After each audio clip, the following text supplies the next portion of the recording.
Isa ka rin ba sa mga libu-libong Pilipino na nagrireklamo dahil sa labis na taas ng bilihin? Oh boy, oh boy.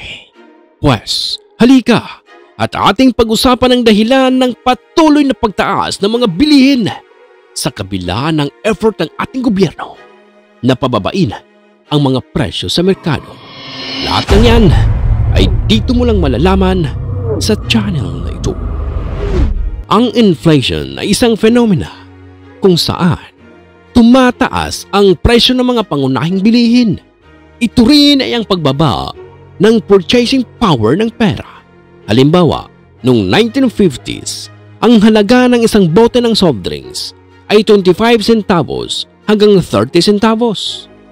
Sa kasalukuyang panahon, ang halaga ng isang bote ng soft drinks ay nagsisimula sa 24 pesos hanggang 70 pesos.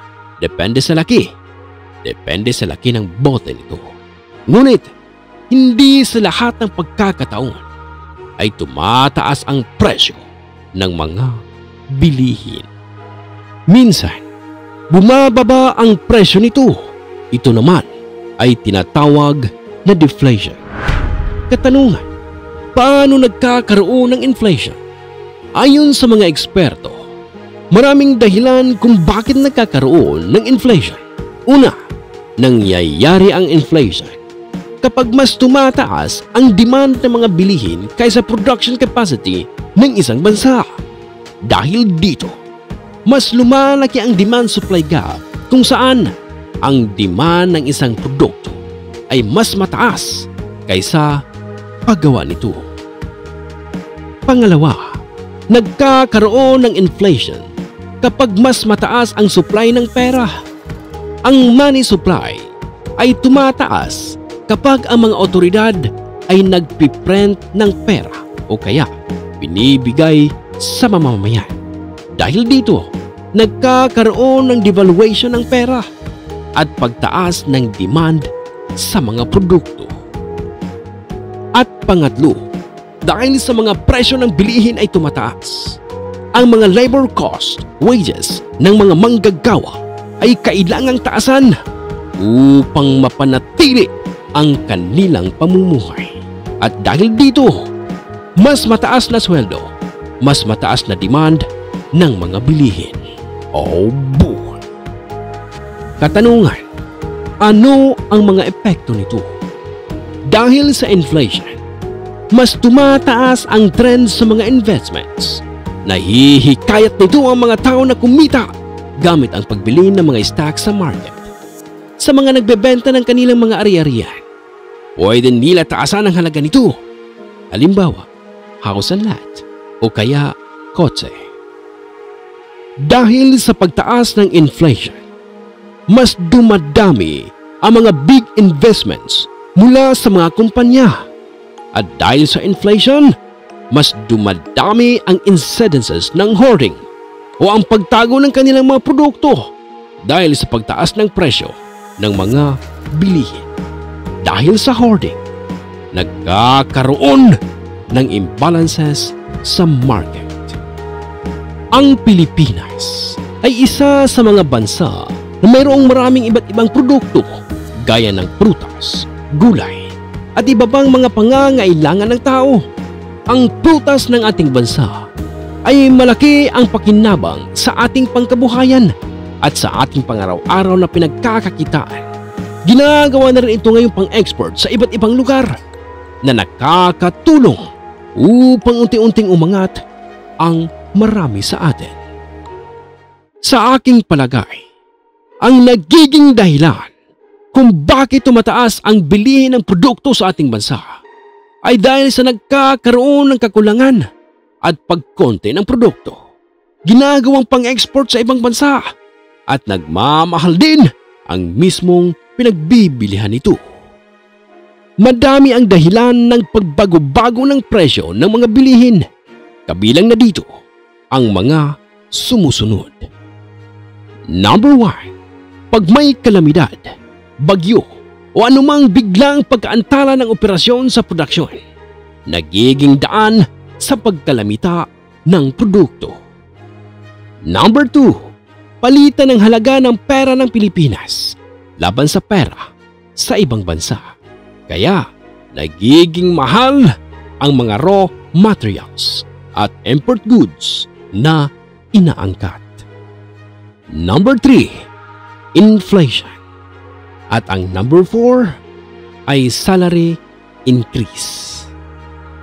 Ang epekto ng mga ito ay kagutuman o di kaya mas tipid o mas konti sa dating kinaugaliang karangyaan. Ang dating kinikitang sapat ay hindi na dahil nga mas mataas na ang presyo ng bilihin.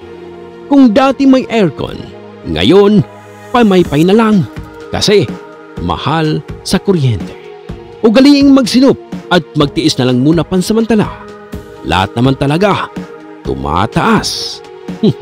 Hindi ka na nasanay. Nagiging malaki ang problema na dulot nito kung patuloy na tataas ang bilihin ng ating bansa o kung magbabago-bago ang mga bilihin. Ito ay magdudulot ng malakihang pagkagutom at paghihirap ng iba nating mamamayan. Mula sa mga nakalap na suliranin sa bansa tungkol sa pagtaas ng bilihin sa bansa, naapektuhan nito ang transportasyon dahil sa pagdadala ng mga produkto sa iba't ibang mga lugar na nagiging dahilan ng pagtaas ng presyo ng langis at ng pasahe. Bumilis pa ang inflation rate o pagtaas ng presyo ng mga bilihin nitong mga nakaraang buwan. Sa tala ng Philippine Statistics Authority PSA, umabot na sa 6.9 ang inflation na mas mataas kumpara sa 6.3 sa mga nagdaang taon. Sabi ni National Statistician Secretary Dennis Mapa, nadulot ito ng pabilis na pagtaas ng presyo ng mga pagkain gaya ng gulay, isda, refined sugar. Tumaas din ang singil ng renta sa bahay, singil sa tubig, kuryente, gas at iba pang produktong petrolyo. Ayon sa PSA, hindi pa ito ang inaasahang pinakamataas na inflation rate ngayong taon. Ano naman kaya ang masasabi ng ating Pangulo sa patuloy na pagtaas ng mga bilihin sa merkado? Ang mataas na presyo ng mga pagkain ang siyang pinakamalaking problema sa bansa, ayon kay Pangulong Ferdinand Bongbong Marcos Jr. Dahil dito, kaya nangako ang Pangulo na mas maraming kadiwa stores pa ang kanilang bubuksan para mag-alok ng mga produktong pang-agrikultura. Ayon kay Pangulong Bongbong Marcos, ay nakikita naman daw niya ang kailangan talaga palawakin pa at alam niya yung mga kadiwa, ang mga pinupuntahan ng mga tao, lalong-lalo na yung bigas na mura, yung asukal na mura, yung sibuyas na mura, nauubos agad. Kaya't ang kailangan natin gawin talaga, pagandahin ang produksyon natin. Ayon ito kay Pangulong Bongbong Marcos. Mga minamahal kong kapatid, tandaan ninyo, lamang ang may alam. Kaya naman, mabuti na alam natin ang nangyayari sa ating bansa.